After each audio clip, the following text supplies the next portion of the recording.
Welcome to the Sanity Project podcast, the place for internet technology professionals whose work-life balance plan has imploded. We are here to provide solutions that will help the IT pro live a sane, healthy, and prosperous life. Here's your host, Joanne Victoria. Hi, this is Joanne Victoria, the host of the Sanity Project podcast, and I partner with IT pros in the telecommunications, technology, entertainment, and mass media industries whose work-life balance plan has imploded and who want more success, more confidence, more fun, and more inner peace. The Sanity Project podcast is a platform for experts in the personal development and IT communities to share their wisdom, expertise, and solutions that will help the IT pro live a sane, healthy, and prosperous life.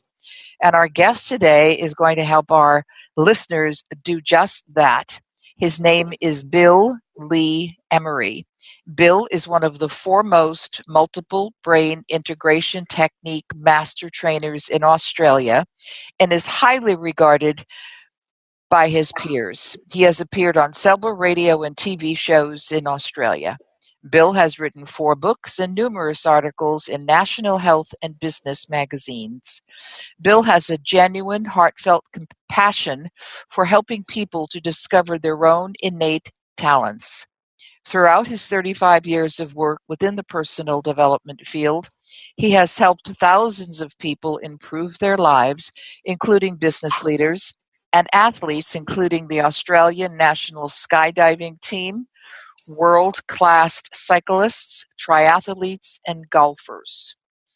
What Bill Lee-Emery will help us with today is how to make wiser, holistic decisions that can influence every aspect of your life, from personal and business relationships to health and well-being. And welcome Bill Lee-Emery to our podcast today. Hello, Joanne. Hi. So you're going to talk to us today a little bit how we can be wiser and make holistic decisions.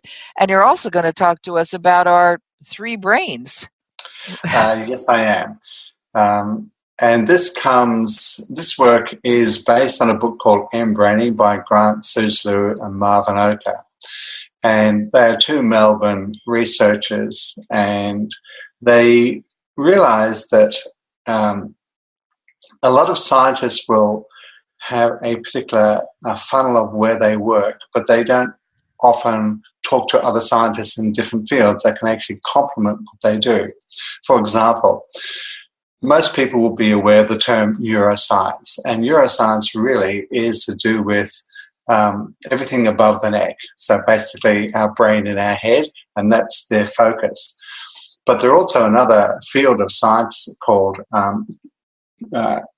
cardiology, which is to do with the heart brain, and then another field called gastroenterology, which is to do with our gut brain. So scientists are calling these 3 centers within our bodies intelligences, brains, or neural networks. It's all the same thing. I'll use the word brain because that's the simplest one.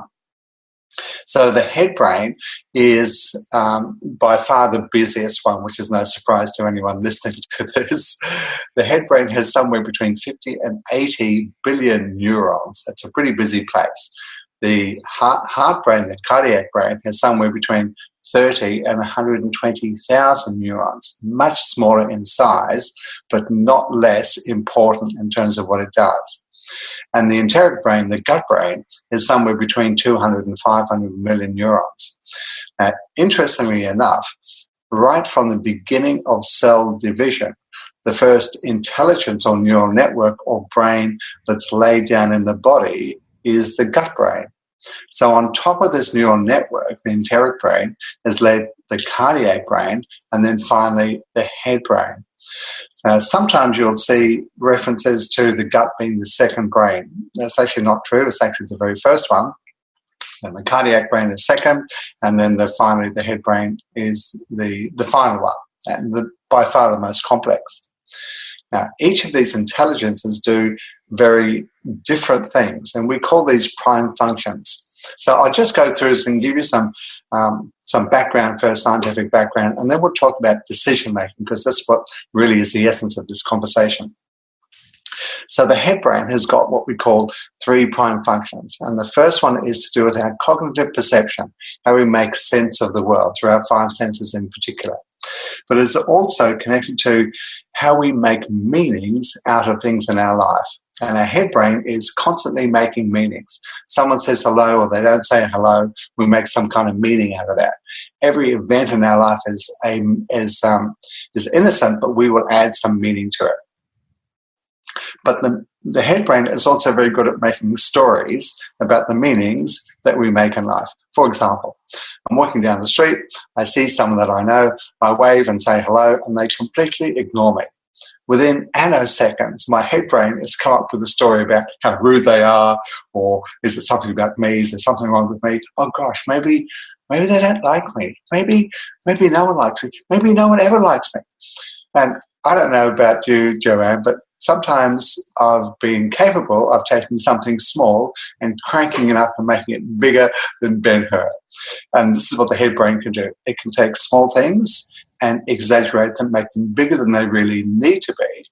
And the head brain can thus be the cause of a lot of anxiety and frustration in our lives. The head brain is a very good servant, but it's a lousy master. So we need to have our head brain working for us rather than against us. So let me come now to the heart brain. The heart brain is our emotional center. It's where we hold our deepest values. It's our connector. It's our human connector.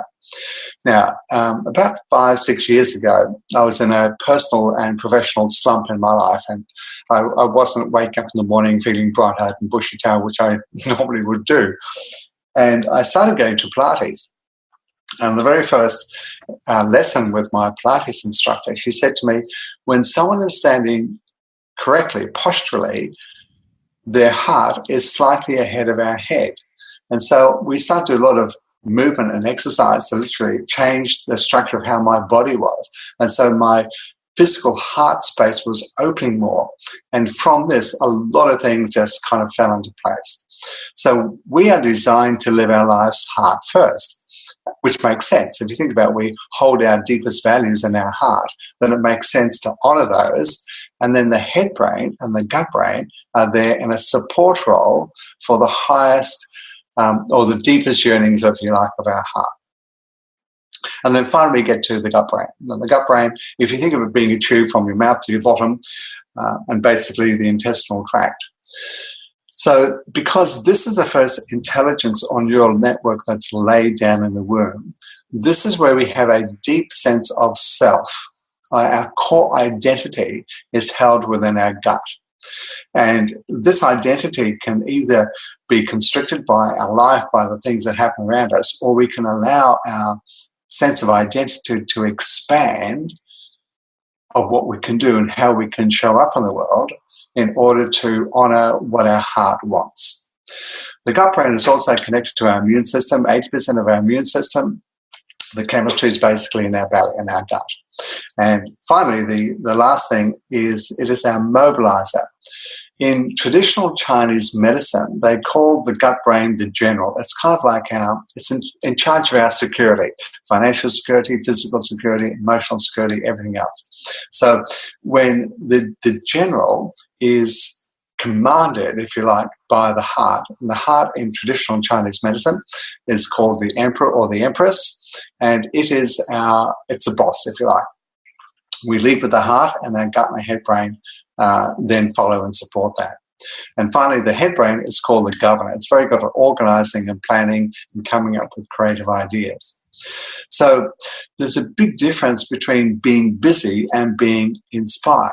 When we're busy, it can be our head brain saying, you've got to do this, this has got to be done. But when we're inspired, that's when the heart is then connected. And we are much more likely, the energy that we bring into our world is very different from when we're inspired than when we're just being busy. Now, I've been speaking for a little while here. Does this all make sense, Joanne? It absolutely makes sense. I mean, I did a lot of Chinese work. When I lived in California, some when I started here in Seattle, and I certainly understand the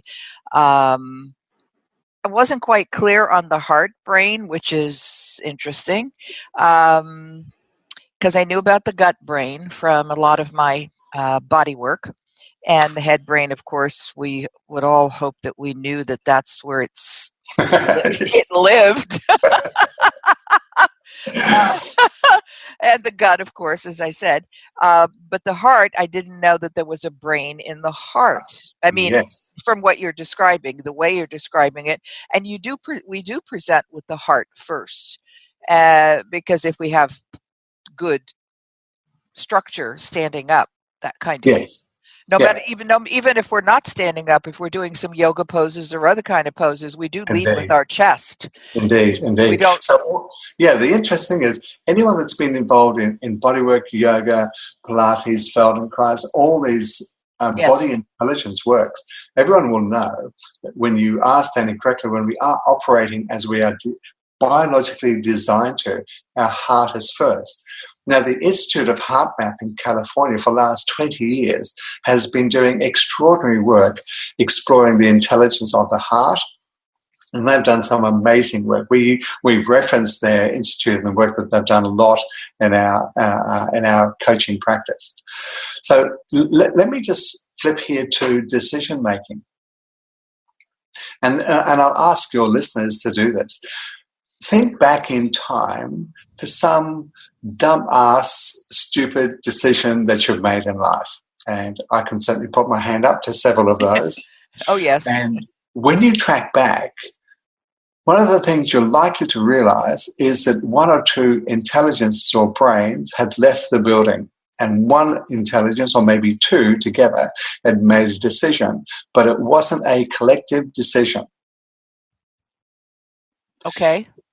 Now, if you then also think of some wise, life-affirming decision that you've made, and the chances are that all three intelligence, head, heart, and gut, all agreed and got the green light about that decision.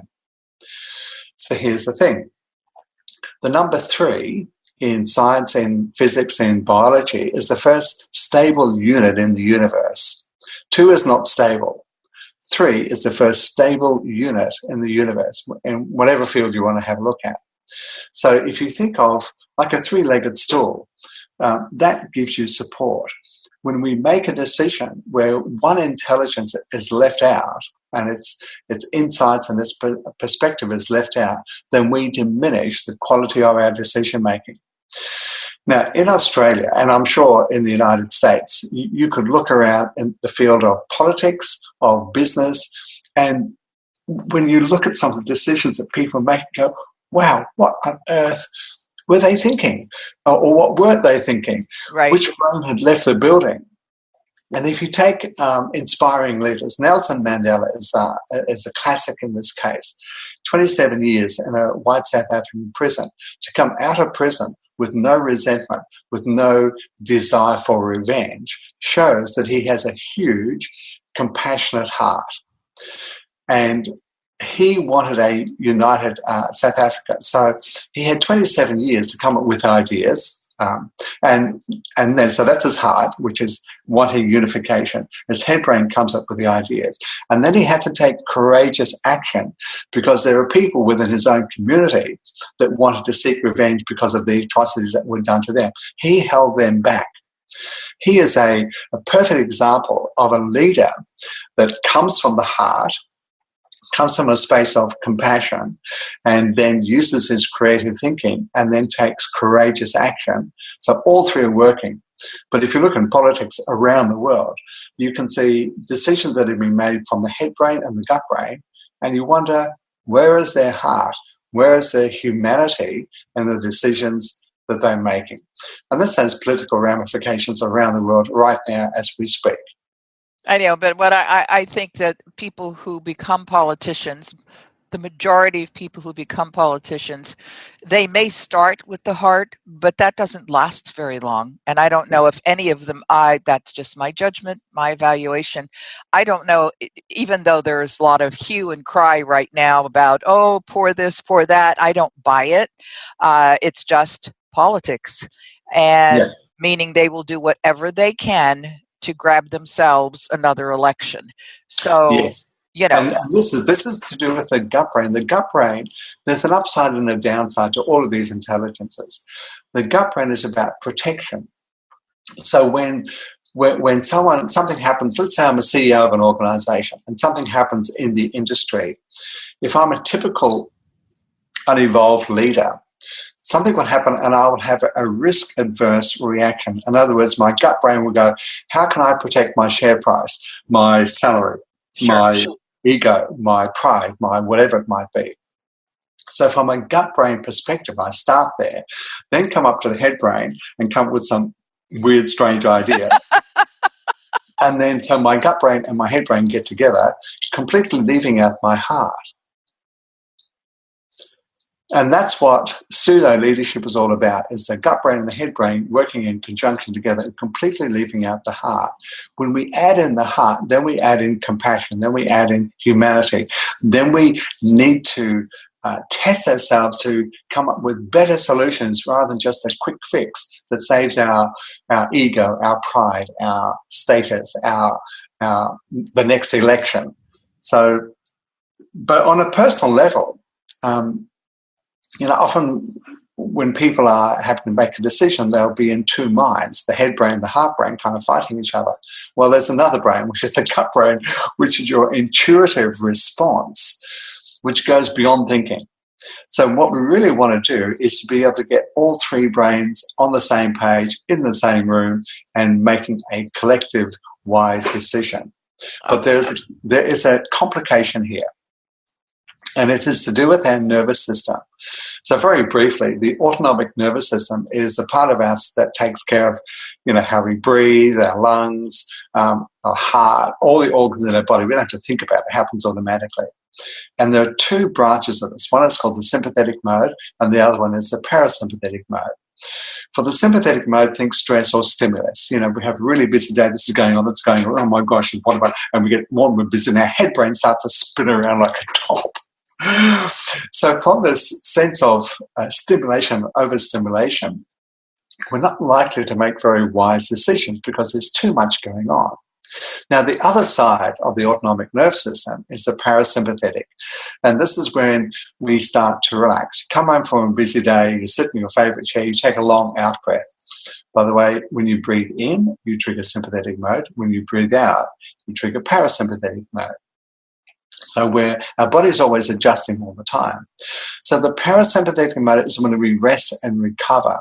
But if you go too deep into parasympathetic, you go from being relaxed to being a little bit lethargic, to being a bit apathetic, to being a bit depressed. And if you keep on going further down, then you kind of get into a comatose state.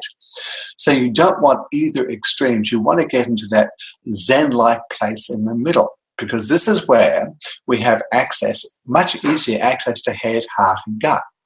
Now, Joanne, you mentioned yoga before. I don't know if you've done belly breathing.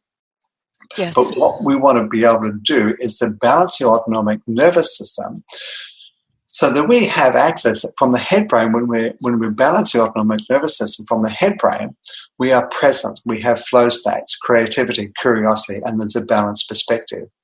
From the heart, this is what we're much more in touch with: peace, joy, love, wisdom, trust, connection, passion, purpose, and direction. And from the gut brain, we have access to our willpower, which is a limited resource in human beings. Our capacity for courage is a sense of being calm, relaxed, intuitive, and motivation and drive. So this is the space we want to get into. So this is something that your listeners can do right now.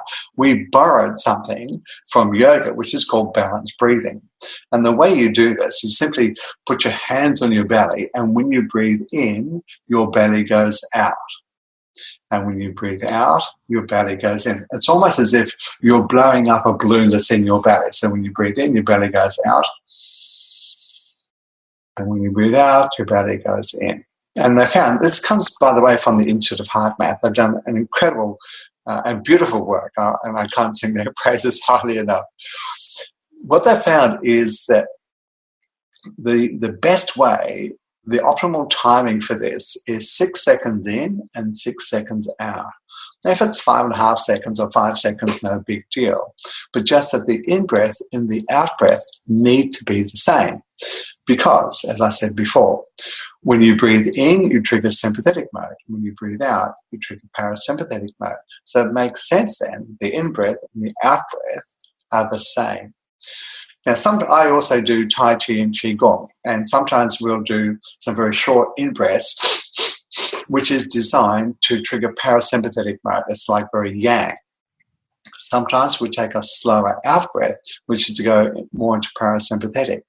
But what we want to do here is to balance the sympathetic and parasympathetic, and breathing is the simplest and the easiest way that people can do that. So let's imagine that your listeners have done this. You've got to make a decision. You put your hands on your belly. You do some belly breathing for 3 to 4 minutes. Now, you'll be in a much better place to talk to your head, your heart, and your gut. So what you can do then simply is generally start with the heart. And I suggest that people put their hands around their heart and kind of tune into the beating of their heart and feel that in their body. And then to simply inquire of their heart in this space, which is more detached, if you like, is what does the heart truly want in this circumstance? What does it want to bring to the table? And to allow your heart to just offer those insights, whatever they might be. Then go down to the gut.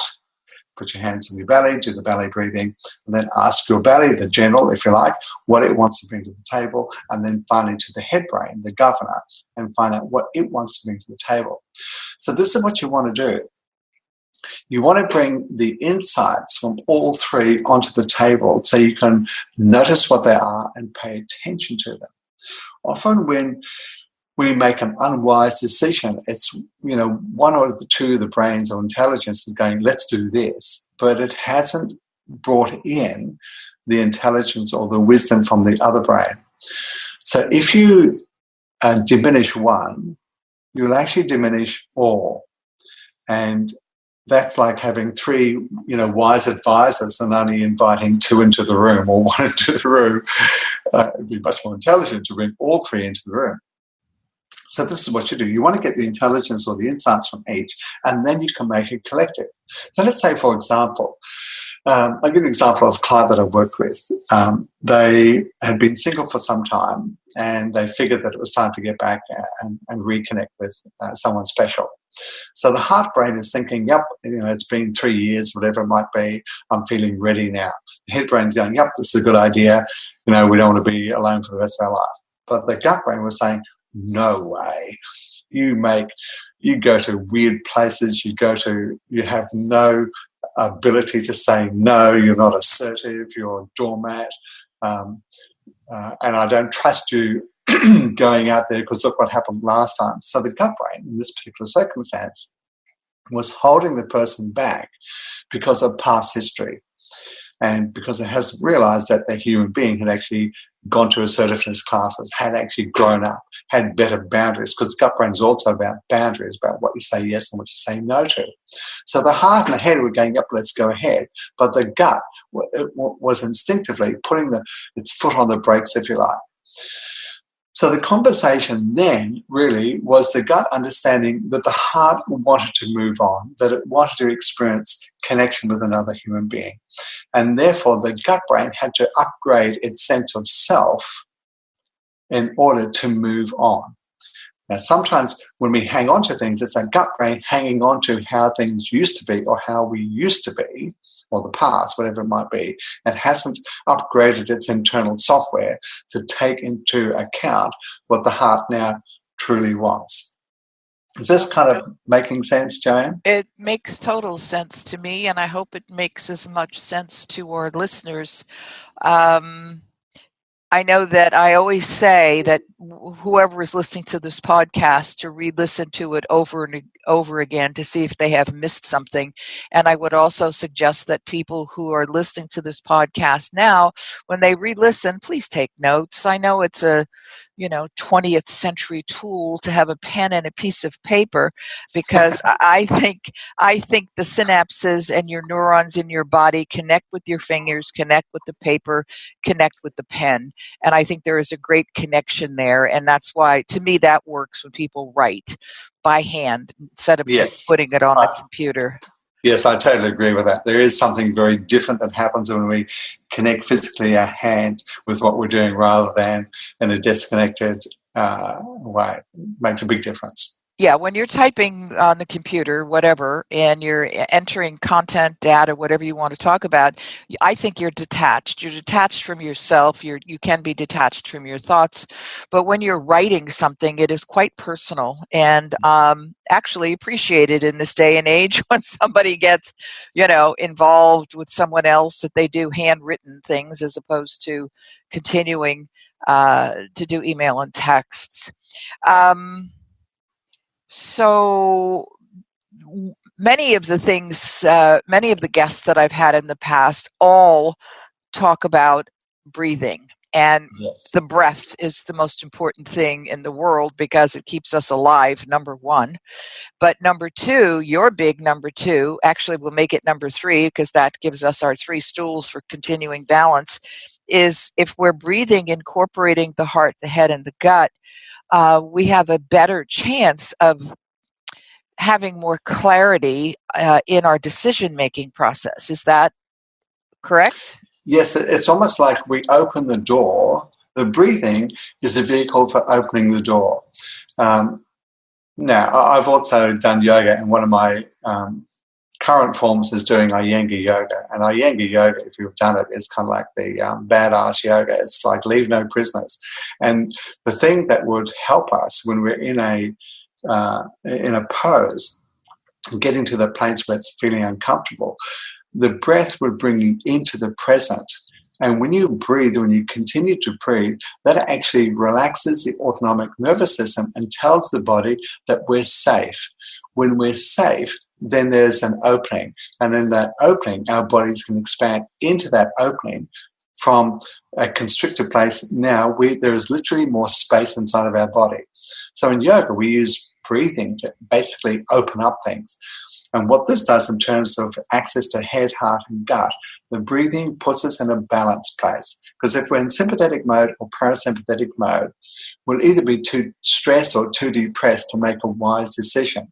We need to be able to have the information in a way that's clear and clean and unpolluted, if you like, by our nervous system being out of whack. So the breathing is the key. But let me just add a few things here. Often when I'm working with clients, they will have one or two of their intelligences, which is their easy default system. Often corporate clients, it'll be their head brain. They're so used to using this, that it'll often be head and gut. And what they won't be so connected to is their heart. And so they report to me, okay, I can hear what my head's saying and my gut's saying this, but I have no idea what my heart wants. And it is said that the journey from your head to your heart is the longest and the loneliest journey that we take as human beings. Now, once you get into your heart, all three intelligences, by the way, for all of your listeners, all of your head, your heart, and your gut are listening intently to this recording because they're all going, hey, he's talking about me, he's talking about me. Hey, right. That I'm here. So for your head, your heart, and your gut, yes, you are all here. And each of them has got precious information to give to their human being. But what they need is a clear, clean space where they can deliver those messages. And one of the exercises I give to my clients is, and your listeners are more than welcome to take this on board if you wish, is before you go to sleep, put one hand on your heart and one hand on your belly. And just connect them, just like you would talk to your pet, or I talk to my veggie garden and trees. Just talk to them like in conversation. So I'd say, okay, heart, so how are we doing today? How's the day been? What have you enjoyed about what I've been doing? Is there anything that you want to tell me about that you might be concerned about? I'll do the same thing to my belly. Now, if I was an octopus and I had three hands, I'd have one hand on my head, my heart, and gut, but I've only got two. So here's the thing that I've discovered. When people have got a good connection between their head, their heart and their gut, the head brain will tend to fall into place. I said before that the head brain is very good servant but a bad master. When the head brain is directionalized by the heart, the head can do a better job. But if the head brain is not given any direction, it can basically go anywhere in the universe. And some of the places that a head brain can take us are downright scary and unnecessary. So when we connect with our heart and our belly first, the head brain will tend to fall into place.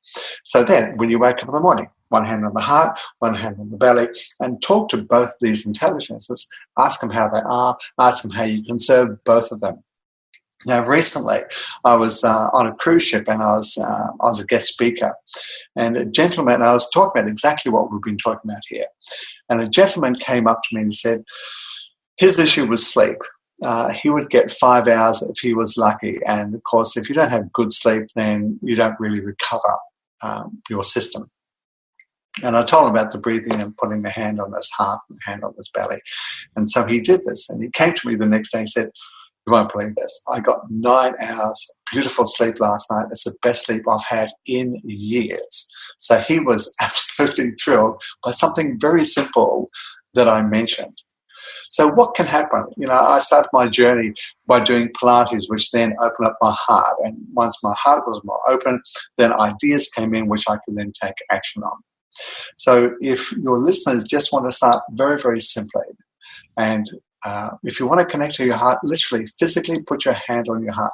Feel the beating of your heart and know that in your heart is wisdom, is your ability to connect. It's where passion and purpose and direction come from. And this is, if you look at our society, a lot of the ills that is happening around the world is because people are disconnected from their heart. And I have to say about technology, maybe because of my age, I'm not quite sure. But, we have these things called smartphones. And I don't know who the person was that called them smart. But I see a lot of dumb things happening when people disconnect from their bodies and from themselves. And everything goes into this thing called a smartphone. And you see people, in Australia, there was someone that was almost killed because she got off a train, was on her phone, paying attention to the phone, and didn't see another train coming towards her. And she was seconds away from being obliterated. And I'm sure you've seen this in the United States, people walking around, bumping into things. Oh, yeah. I just want to smack them. Yeah, really. I mean, get back in your body and pay attention to what's going on. Indeed. So it's the disconnection which causes us as human beings so much grief and angst and anguish. And part of this then, the antidote is to get reconnected. And if we're reconnected to our heart in particular, then our head brain and our gut brain can do the jobs that they are biologically designed to do, which is to support the deepest yearnings of us as human beings. There we go. Thank you, Bill Lee-Emery. I want to remind people it will be on his website page on my website at askjoannevictoria.com. Bill's website address is evolveaustralia.com.au. And he can be reached on Facebook, facebook.com/evolve your world now, which will also be on that page. I want to remind people to share this podcast with anyone you know, really, because this is vital information. And again, re-listen with a notepad next to you, not your phone where you're going to take notes because they're never long enough. And please give this podcast and our guest, Bill Lee-Emery, a 5-star review on iTunes. That's really important so that Bill gets exposure. And number 3, go to my website, askjoannevictoria.com. Click on the products and check out my latest product, which is the Be Your Authentic Self program, a system you complete by yourself in your own time. It includes a suite of PDFs, audios, and videos for $297, and it is cheap at 10 times the price. If you have any questions about this podcast or anything else, please email me at askjoannevictoria@gmail.com. I thank you, Bill Lee-Emery, for getting up so early in Australia to be on this show. And seriously, you must have spoken to all three of your brains about that one. And we hope to talk to you soon again, because this topic is really interesting to me, and I hope to use it to get your hints, the latest one, to get my 9 hours of sleep tonight. Okay. Okay, everybody. Thanks for listening. Bye, Bill. Thank you, Joanne. I hope you enjoyed this episode of the Sanity Project podcast. Please go to AskJoanneVictoria.com and continue the conversation on my podcast page, and get a free copy of my book, The True Self Handbook, a guide to transform your life. That's AskJoanneVictoria.com. Take care, and thanks for being here.